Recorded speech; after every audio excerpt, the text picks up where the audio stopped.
Baik, Assalamualaikum warahmatullahi wabarakatuh. Perkenalkan, nama saya Auliana Davianti, saya dari program studi D3 Fisioterapi Politeknik Unggulan Kalimantan. Di sini saya akan mempresentasikan mengenai limfedema dari mata kuliah Patologi Kardiovaskular dan Pulmoner.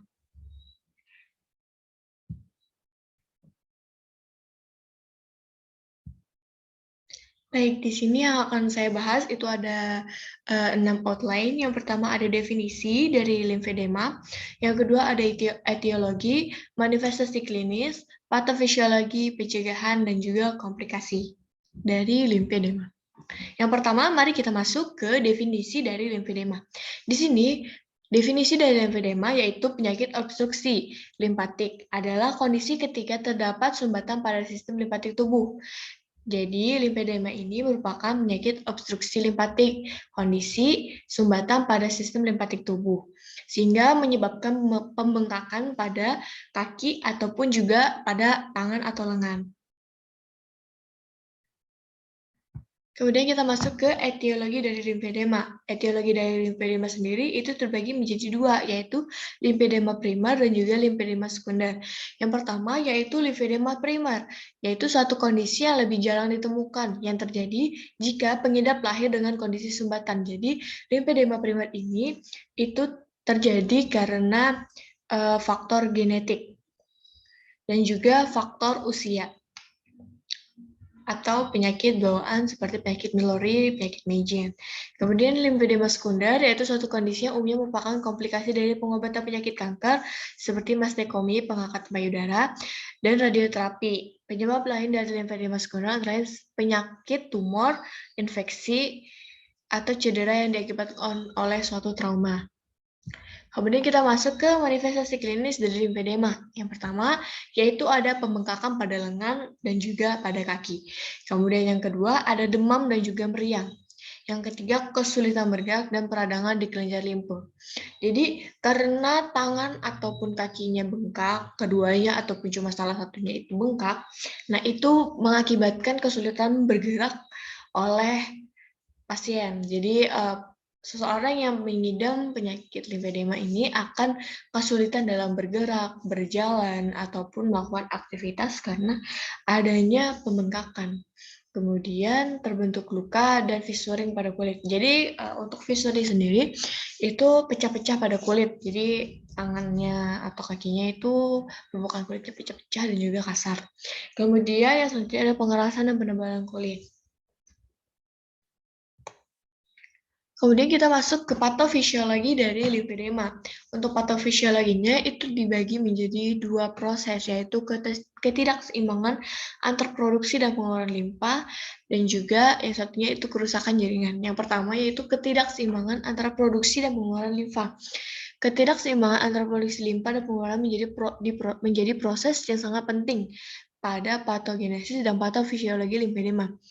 Limfedema muncul akibat kegagalan pengeluaran limfa akibat kegagalan transfer limfatik. Hal ini dapat disebabkan oleh kerusakan kongenital, destruksi anatomi akibat tumor, operasi dan radioterapi, serta defisiensi fungsional edema.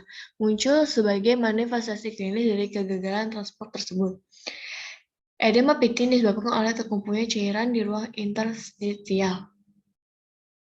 Kemudian kerusakan jaringan. Kerusakan jaringan pada limfedema disebabkan oleh inflamasi kronis yang dimediasi monosit, makrofag, limfosit, dan sel dendritik.